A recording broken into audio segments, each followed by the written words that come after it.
Good morning and welcome to Gnan Manjari Vidyapeeth digital platform. I, Manish Kalotra, is going to take your economics chapter number 4, banking and monetary policy. Today we will go to our last topic, that is selective measures of credit control. તો આપણે ગઈકાલે વાત કરી હતી કે last લેક્ચરમાં આપણે વાત કરી હતી about bank rate, reserve cache reserve ratio, stability ratio. ટૂંકમાં આપણે ક્વોન્ટિટેટિવ મેજર્સની વાત કરી હતી. આજે આપણે સિલેક્ટિવ મીન્સ ક્વોલિટેટિવ મેજર્સની વાત કરવાની છે. તો એમાં આપણે જોયું તો how it effects the economy.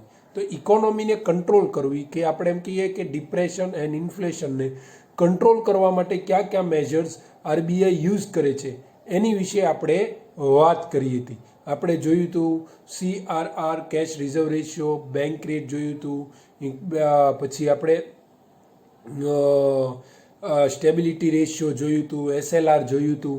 તો આ બધા ટોપિક આપણે જોયા હતા. એમાં માઇનર પણ આપણને ખબર છે કે it effects too much. Minor હોય, માઇનર ચેન્જીસ પણ આપણે ઇકોનોમી ઉપર બહુ મોટી અસર કરતું હોય છે. ઇન્ફ્લેશનને કંટ્રોલમાં લાવવું હોય તો કઈ રીતે લાવવું, કે ડિપ્રેશનને કંટ્રોલમાં લાવી અને પછી ઇકોનોમીને સ્ટેબલ બનાવવી હોય તો કઈ રીતે બનાવવી, એ વાત આપણે લાસ્ટ લેક્ચરમાં જોયા હતા.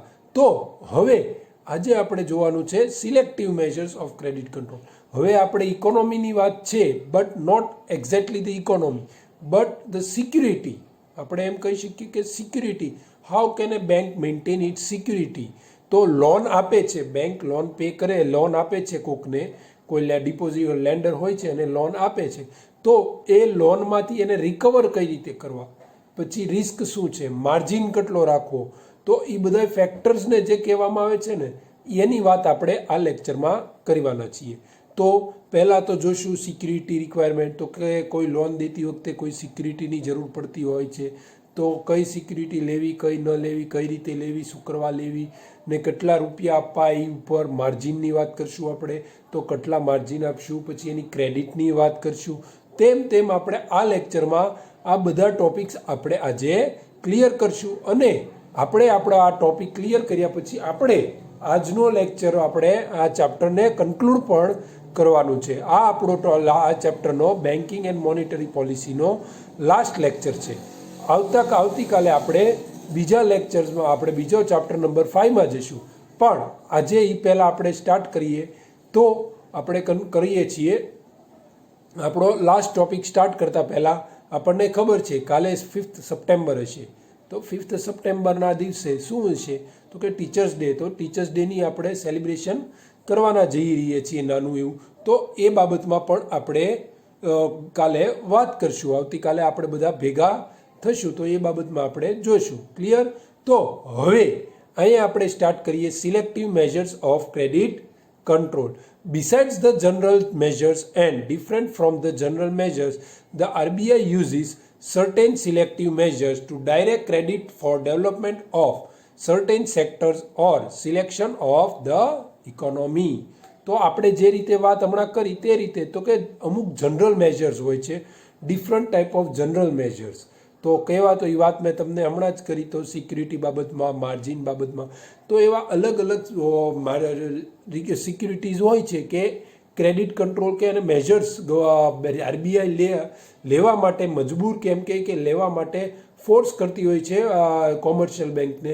કે અને એની રીઝન શું છે ફોર્સ કરવાનું, તો કે રીઝન એ છે કે એના પૈસા ડૂબી ન જાય, એના પૈસા સેફ હેન્ડ્સમાં રહે, બેંકનો હાથ ઊંચો રહે.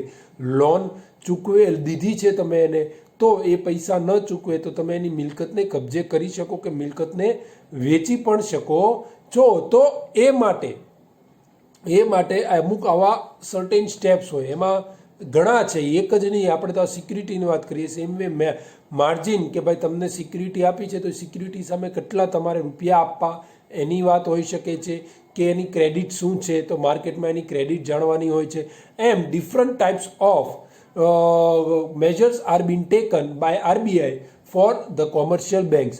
તો અલગ અલગ સેક્ટર, એક વાત પાછી એ પણ સમજવાની કે અલગ અલગ સેક્ટર્સ માટે અલગ અલગ રિક્વાયર્ડ મેજર્સ જનરલ મેજર્સ હોય છે. બધા માટે સેમ મેજર્સ ન હોય. આપણને જોયેલું તો વિજય માલ્યાને તો એની ક્રેડિટ ઉપર પૈસા આપવામાં આવ્યા હતા. તો એ રીતે જેવું સેક્ટર છે, જેવું એની ક્રેડિટ છે, એ પ્રમાણે પૈસા દેવામાં આવે છે. It doesn't give directly. તો એ ડાયરેક્ટલી દેવાની વાત નથી થતી, પણ જેવું સેક્ટર્સ હોય છે એ પ્રમાણે એના વાત કરવામાં આવતી હોય છે. ક્લિયર? તો ઇકોનોમીને સ્ટેબલ રાખવી કે શું કહે છે, RBI uses certain selective measure to direct credit for development of certain sectors or section of the economy. તો એને ડાયરેક્ટ ક્રેડિટ ફોર ડેવલપમેન્ટ, તો એ શું કહે છે, તો ક્રેડિટ જાળવવાની છે. તો એ ક્રેડિટ જાળવી રાખવા માટે certain steps, certain measures is to be taken. તો એ કયા સ્ટેપ્સ લેવાના છે કે which steps are to be taken, that steps we will see today. Different sectors માટે ડિફરન્ટ મેજર્સ, જનરલ મેજર્સ હોય છે. બધા માટે સેમ મેજર્સ હોતા નથી. That we has to be make it clear. Okay, further continue our topic. These measures have unique impact on some sectors and are not meant to impact all the sectors similarly. So, of these measures are. તો શું કહે છે, આપણે વાત કરી મેં તમને કે બધા સેક્ટર માટે અલગ અલગ હોય છે. તો એક સેક્ટરને જે ઇમ્પેક્ટ કરતું હોય એ બીજાને ઇમ્પેક્ટ કરે એવું જરૂરી નથી. It is different for other sectors. So all the sectors have different measures, and which one sector which affects doesn't mean that the same point will affect to the another sector. All will be having different measures. બધાને અલગ અલગ measures હશે, એ વાત આપણે clear કરવી જોશે. All doesn't have. તો માનો કે એગ્રીકલ્ચર સેક્ટરનો જનરલ મેજર્સ અલગ હોઈ શકે છે, તો એનો ક્રેડિટ મેજર્સ અલગ, સિક્યુરિટી રિક્વાયરમેન્ટ અલગ હોય છે, તો ઇન્ડસ્ટ્રીયલની અલગ હોઈ શકે છે, તો સર્વિસની પણ અલગ હોય છે. એમ ટૂંકમાં આ વાત કરવામાં, અહીંયા આપણે આ જ વાત કરવાની છે. અને પણ જનરલ મેજર્સ પણ બધાને એક તો છે જ કોમન. તો શું કોમન છે એ આપણે જોવાનું છે. સિક્યુરિટી રિક્વાયરમેન્ટ છે, તો સિક્યુરિટી રિક્વાયરમેન્ટ બધામાં રાખશે, તો અમુકમાં ક્રેડિટ લાગશે. એ બધી અલગ અલગ હશે, એની આપણે વાત કરવાની. તો some of this measures are given below. Let's start with our first point, security requirement. Banks must ensure that public returns the loan given to them. Hence, they lend money against some security deposits from the borrower. In case the borrower is not able to repay the loan, the bank uses the security to recover its due. For example, a bank can take jewelry, deposit, car, house, land, etc. as a security. તો શું કહે છે? તો bank security requirement. What is our topic? It is security requirement. તો security બાબતની વાત કરવામાં આવી છે. તો અહીંયા સિક્યુરિટી શેની છે તો એ આપણે સમજીએ. તો એમ કહે છે બેંક, આરબીઆઈ એક વસ્તુ તમને સ્પષ્ટ કરે છે કોમર્શિયલ બેંક્સને. તો શું કરે છે કે ભાઈ તમે લોન આપો છો, તો લોન આપો તો પણ એ મનમાં ધ્યાનમાં રાખીને દેવાનું છે લોન કે it can repayable. It is repayable. એ રિટર્ન તમને પાછા કરશે. એ ગણતરીએ જ તમારે લોન આપવાની રહેશે. એમનેમ તમે લોન આપી શકશો નહીં. તો શું મેજર્સ લેવાના at the time of lending? What should you has to do for the lending of the security? Security for the lending, sorry. તો એ જે તમે લેન્ડ કરો છો, પૈસા કોઈ માણસને લોન આપો છો, તો એ લોન આપવા માટે તમારી પૈસા તમારે શું કરવું જોઈએ? What you has to do for the safety of your money, એની વાત કરવામાં અહીંયા આવી છે. તો એણે એમ કીધું છે કે ભાઈ તમારે રિકવર થાય એની ખાસ ધ્યાન રાખો. First important point, I think first important point તો શું છે તો કે રિકવર થઈ એકવા જોઈએ. જ્યારે તમે કોઈ લોકોને પૈસા આપો છો તો મનમાં શું ધ્યાન રાખવાનું છે તો કે મનમાં એ ધ્યાન રાખવાનું છે કે રિકવર પૈસા થઈ શકશે કે નહીં શકે. જે એ લોકોને જ પૈસા દેવાના રહેશે જેને રિકવર તમે ઇઝીલી કરી શકો. તો લોન ત્યારે જ પે કરવાની, લોન તમારે ત્યારે જ દેવાની, જ્યારે એ રિકવર થઈ શકતા હોય. ઇટ કેન બી અ રીપેએબલ. તો એવા લોકોને જ આપવાનું. તો આરબીઆઈ શું સજેસ્ટ કરે તો એવા લોકોને આપો, બટ યુ ટેક સિક્યુરિટી. તો અહીંયા આરબીઆઈ શું મહત્વ કીધું કે ભાઈ વ્યાજના લોભમાં મૂળગા ન જાય એનું ખાસ ધ્યાન રાખવું. આ એક ક્યુટો છે. શું વ્યાજ ખાવા જતા મૂળગા વિયા ગયા, એવું ન થવું જોઈએ કોમર્શિયલ બેંક સાથે. તો વ્યાજ તો મળે ન મળે પણ મૂળગ્યા વ્યાજ એનું ન જાય એનું ખાસ ધ્યાન રાખો. તો એ માટે શું કહે છે તો કે તમે સિક્યુરિટી રાખો. તો સિક્યુરિટી કેવી, તો કોઈ તમે સોના ઉપર લોન આપો, ગોલ્ડ લોન, ડિપોઝિટ્સ, તમારી બેંકમાં ડિપોઝિટ હોય એની ઉપર, ફિક્સ ડિપોઝિટ હોય એની ઉપર તમે લોન આપો, કાર ઉપર, તમારે એની પાસે કાર છે તો કાર ઉપર લોન આપો, મકાન એની પાસે છે મકાન ઉપર, કોઈ જમીન છે તો એની ઉપર તમારે લોન આપવાની રહેશે. ડાયરેક્ટ લોન તમે કોરી આપી ન શકો. હવે તમારે મોર્ગેજ કાંક તો કરવાનું જ છે. બેંકને સ્પષ્ટ શબ્દોમાં કીધું તો કે તમે કોઈ માણસને લેન્ડ કરો છો તો કાંઈક વસ્તુ તો તમારે મોર્ગેજ કરવી જ પડશે. Whether it may be jewellery, deposits, car, house, land etcetera as a security. તો સિક્યુરિટી માટે તમારે આ બધી વસ્તુનું ખાસ ધ્યાન રાખવું પડશે. ત્યારે જ તમારે એને લોન આપવાની, એમને કોરી લોન આપવાની રહેશે નહીં. ક્લિયર? જોઈએ આગળ. Security specification are different for different segment of the population so that all section of the population can have the opportunity to obtain bank credit and all sector include agriculture sector develop well. Hence RBI directs commercial banks regarding the amount of security which they may ask for in case of different types of loan or from different section of the people. A poor farmer may be granted a loan without much security and a rich business person may be required to keep more as security with the bank for a loan. આ તો ખાલી એવું લખ્યું છે આજે rich પાસે નથી. આપણને ખબર છે ક્રેડિટ ઉપર લોન આપવામાં આવી હતી, વિજય માલ્યાને ક્રેડિટ ઉપર લોન આપવામાં આવી હતી. તો એણે શું કર્યું, એને ક્રેડિટ એણે જવા દીધી અને એમને પૈસા લઈને ફરાર થઈ ગયા. આજે એને કાંઈ મોર્ગેજ નહોતું કર્યું, બટ ગવર્મેન્ટ ચેન્જ લો અને કંટ્રોલ કરવાની કોશિશ કરે, બટ એ કંટ્રોલ થવું અત્યારે અઘરું છે. It is difficult to control today. તો અત્યારે એ કંટ્રોલ કરવું અઘરું છે. તો વાત એવી છે. તો અહીંયા શું કહેવામાં આવ્યું કે ભાઈ ડિફરન્ટ સેક્ટર્સ કે ડિફરન્ટ સેક્શન્સ ઓફ બિઝનેસને અલગ અલગ પ્રકારની લોન આપવામાં આવે છે. તો એની ઉપર અલગ અલગ સિક્યુરિટી પણ લાગશે, રિક્વાયરમેન્ટ્સ ઓફ ડોક્યુમેન્ટ પણ અલગ અલગ લાગશે. All will not have the same security or same specification of security. તો બધા માટે સરખી ન હોય. તો અહીંયા એક એક્ઝામ્પલ આપણને આપ્યો છે તો કે ગરીબ ખેડૂત હોય છે, ફાર્મર હોય છે, તો એને ઓછી સિક્યુરિટીમાં લોન આપવામાં આવે, એમ એની પાસે લોને નાની જ હોય છે. ને સેમ વે રીચ બિઝનેસમેન હોય છે તો એને મોટી લોન હોય છે. તો એને એ પ્રમાણે મિલકતની તમારે રિક્વાયરમેન્ટ કરવી જોશે. સિક્યુરિટી એઝ એ સિક્યુરિટી તમારે એની મોટી મિલકત લેવી જોશે, જેથી તમે ઇઝીલી પૈસા રીબેક લઈ શકો છો, પાછા લઈ શકો છો. તો એ રીતે તો અહીંયા આરબીઆઈ કોમર્શિયલ બેંક્સને શું ગાઈડલાઇન્સ આપી છે તો કે ગાઈડલાઇન્સ એ રીતે આપી છે કે ભાઈ તમે ઓપોર્ચ્યુનિટી તો છે તમારી પાસે, પોપ્યુલેશન આજે બહુ છે તો પોપ્યુલેશનને તમે એટલા પૈસા પણ આપી શકો છો, but you has to clearly keep in your mind that if you are lending your money to anyone then you should keep in mind clearly that તો એ લોન પાછી કઈ રીતે તમે મેળવી શકો છો. લોન પાછી દીધી છે એ પાછી, તો એની માટે તમારે કોઈ સિક્યુરિટી રિક્વાયરમેન્ટ્સ રાખવાની રહેશે. તો સિક્યુરિટી રિક્વાયરમેન્ટ્સમાં શું શું રાખવાનું હોય છે તો ગરીબ ખેડૂત હોય તો એને એ પ્રમાણે સિક્યુરિટી લેવાની છે. કોઈ રીચ પર્સન છે, બિઝનેસમેન છે, તો એની પાસે મોર સિક્યુરિટી આપણે રાખશું. તો રીઝન શું છે તો કે બિઝનેસમેનને આપણે એ પ્રમાણે લોન આપશું, ખેડૂતને એને એના પ્રમાણે લોન આપશું. તો બધાની રિક્વાયરમેન્ટ અલગ અલગ હોય છે. તો એ માઇન્ડમાં આપણે સ્પેસિફાય કરીને ચાલવાનું છે. શું તો બધાને લોન અલગ અલગ રીતે આપશું. તો એ રીતે આપણે બધા ઉપર કંટ્રોલ પણ અલગ અલગ રીતે રાખવાનો રહેશે. તો ક્લિયર છે અહીંયા. તો આપણે આરબીઆઈ શું કોમર્શિયલ બેંકને ડાયરેક્ટ કર્યું છે તો આરબીઆઈ કોમર્શિયલ બેંકને ડાયરેક્ટ કર્યું છે કે અલગ અલગ પ્રકારના લોકો પાસેથી અલગ અલગ સિક્યુરિટી લઈ અને જ લોન આપવું, એમને કોઈ દિવસ કોઈને લોન આપવાની રહેશે નહીં. તો સિક્યુરિટીઝ કઈ હશે તો કે જ્વેલરી હશે, ડિપોઝિટ હશે, કાર હશે, હાઉસ હશે, લેન્ડ હશે એક્સેટ્રા. એવી અલગ અલગ પ્રકારની સિક્યુરિટી હશે જેની ઉપર તમારે લોન આપવાની રહેશે. તો એ રીતે તમે લોન આપી શકશો. ક્લિયર? જોઈએ second point, margin requirement. The RBI also selects margin for granting loans against security. An individual is given only a certain percent as loan of the total value of asset afford as security. Banks are directed to selective keep different margin for different purposes.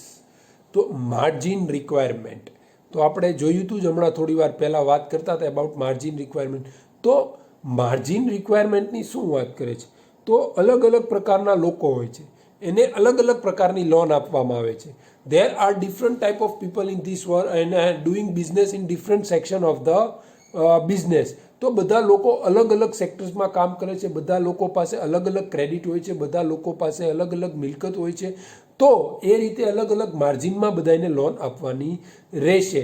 અમુકને આપણે વાત કરીએ તો margin રિક્વાયરમેન્ટની વાત કરીએ આપણે તો આરબીઆઈએ એવું કીધું છે.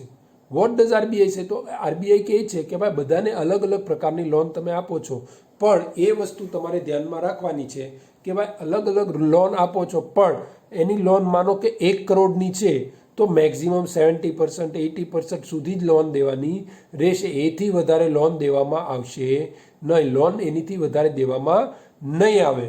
તો આપણને શું એ વાત આપણને આરબીઆઈ કીધું કે ભાઈ એક લિમિટ તમારે હોવી જોઈએ કે કોઈ એવો માણસ તમને લાગે છે જોખમકારક તો એને 50%થી વધારે લોન ન આપો. કોઈકની ક્રેડિટ સારી છે તો 80-90% સુધી લોન આપવાની રહેશે. તો it depends on commercial bank. But here it is specifies RBI that there should be a margin. You has to not give 100% loan. 1 કરોડની મિલકત છે તો 1 કરોડની પૂરેપૂરી લોન નહીં આપવામાં આવે. એ વસ્તુ આપણે સ્પષ્ટ યાદ રાખવાનું રહેશે કે we has to not give 100% loan. તો એ લોનમાં ફિક્સ તમારે રાખવું પડશે કે ભાઈ 50% દેવી, 70%, 80%, કેટલા %, how much % you has to give loan of security. તો security is of 1 crore, then maximum up to 80 lakhs you has to give or more give. So here it says that A different type of peoples or different section of peoples છે તો એને એ પ્રમાણે loan દેવામાં આવશે. જેનો જેવો business છે જેની. તો આ વાતને આપણે સ્પષ્ટ મનમાં રાખીને ચાલવાનું છે કે બિઝનેસ કોમર્શિયલ બેંકને મનમાં રાખીને ચાલવાનું છે કે જેવા લોકો છે તે પ્રમાણે લોન આપવાની રહેશે. માર્જિન પણ એ પ્રમાણે આપણે સેટ કરવાનું રહેશે. બધાને સરખી લોન આપવાની નથી. We has to keep little bit margin. Clear? જોઈએ હવે આગળ third point, ceiling on credit. RBI also prescribes ceiling for credit for different purposes. તો શું કહે છે? તો એક ક્રેડિટ હોવી જોઈએ ને. આપણે વાત તો કરી જ હતી ક્રેડિટની. તો ક્રેડિટ ઉપર વિજય માલ્યાને લોન આપવામાં આવી, but it was given loan on his credit. The RBI also prescribe the ceiling for credit for different purpose. તો એ રીતે તો ક્રેડિટ સેટ કરવાનું. પછી કોઈ માણસને કયા કામ માટે રૂપિયા જોવે છે, કેટલા રૂપિયા જોવે છે, કઈ રીતે રૂપિયા જોવે છે, તો એ બધું સેટ કરવાનું રહેશે. RBI has to commercial bank has to check the credit of the person, the credit of the business, and then they has to give the loan. They doesn't give directly loan. They should not give directly loan. પણ એની credit તમારે check કરવાની રહેશે. જો એની credit સારી હશે તો એને વધારે લોન આપવામાં આવશે. ક્રેડિટ ખરાબ હશે તો ઓછી કે નો પણ લોન દેવામાં આવે. આ બધી વસ્તુને ધ્યાનમાં રાખવાની રહેશે. આ વાતને સીલિંગ ઓન ક્રેડિટ કહેવામાં આવે છે. આને શું કહેવામાં આવે છે? તો કે સીલિંગ ઓન ક્રેડિટ. તો એનું ક્રેડિટનું તમારે ધ્યાન રાખવાનું છે કે ભાઈ ક્રેડિટ જેવી છે તે પ્રમાણે લોન દેવામાં આવશે. કોઈ માણસને ક્રેડિટ વધારે છે તો એની લોન વધારે થશે. કોઈકની ક્રેડિટ ઓછી છે તો એની લોન ઓછી પાસ થશે. તો આ વસ્તુને આપણે મગજમાં રાખીને જ ચાલવાનું છે અને એ પ્રમાણે જ લોન દેવાની રહેશે. કોઈને ડાયરેક્ટલી તમે ફૂલ એમાઉન્ટ આપી નહીં શકો, but you has to check the credit of that person. તો એ માણસની તમારે ક્રેડિટ ચેક કરવાની રહેશે. ક્લિયર? જોઈએ હવે fourth point and the last point of our chapter banking and monetary policy is that discriminatory interest rate. RBI suggests differential rates of interest for different types of lending. This is called the policy of discriminatory interest rate. For example, a relatively low rate of interest is charged from needy farmers that have what is charged from rich business persons to buy a car or a house. તો આપણને ખબર છે home loan કોઈ લઈએ તો એની વ્યાજ દર અલગ હોય છે. ફાર્મ લોન લઈએ છીએ, ખેડૂતની માટે લોન હોય છે તો એ ફ્રી ઓફ ચાર્જ હોય છે, કે પછી બિઝનેસ માટે લોન લઈએ છીએ તો એ બધાની ચાર્જીસ અલગ. All have different type of interest rate. બધાને ઇન્ટરેસ્ટ રેટ સરખી હોતી નથી. બધાની ઇન્ટરેસ્ટ રેટ અલગ અલગ હોય છે. તો આરબીઆઈ એ સજેસ્ટ કરે છે જેવા સેક્ટર છે, જે સેક્ટર નબળું સેક્ટર છે ત્યાં તમારે ઓછું વ્યાજ લેવાનું છે. કોઈ સેક્ટરમાં તમે એમ કહો હાઉસિંગ લોન આપવામાં આવે છે, કાર લોન આપવામાં, તો એને એ પ્રમાણે વ્યાજ લેવાનું છે. તો એ ફિક્સ હોય છે. કાર લોન બધા માટે ફિક્સ હોય છે, હાઉસ લોન બધા માટે ફિક્સ હોય છે, પણ ફાર્મ લોન પાછી ઘણીવાર સસ્તી આપવામાં આવતી હોય છે.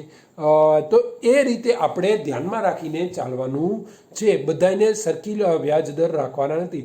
ફાર્મર્સને ફ્રી ઓફ કોસ્ટમાં આપવામાં આવે છે, ગવર્મેન્ટ એની વ્યાજ ચૂકવી દેતું હોય છે એની જગ્યાએ બેંકને. તો આ બધી વસ્તુને આપણે મનમાં લઈને ત્યાં ચાલવાનું છે. All sectors have different. લોકો જેવા છે તેવી વાત. ગરીબ ખેડૂત છે તો એને બહુ નહીવત વ્યાજ કે ઓછું વ્યાજે પૈસા દેવાના છે. કોઈ રીચ બિઝનેસમેન છે તો એની પાસે કાર લોન લેતા હોય છે, હાઉસ લોન લેતા હોય, તો એને એ પ્રમાણે તમારે વ્યાજ વસૂલવાનું રહેશે. એની પાસેથી ઇન્ટરેસ્ટ રેટ થોડું લિટિલ બીટ હાઈ લેવાનું રહેશે. બધાને સરખું વ્યાજ દર દેવામાં નહીં આવે. Clear? So here we conclude our topic of selective measures of credit. તો એમાં આપણે 4 પોઈન્ટ જોયા. તો security requirement, margin requirement, ceiling on credit and discriminating interest rate. તો આ 4 પોઈન્ટ્સ આપણે જોયા છે. We have seen the different 4 points of selective measure. Here we conclude our topic of selective measures as well as we conclude our chapter of banking and monetary policy. In next lecture we will see the new chapter, that is poverty. Chapter number 5th, poverty, we will see. For today here I conclude my lecture. So thank you very much and Jai Hind.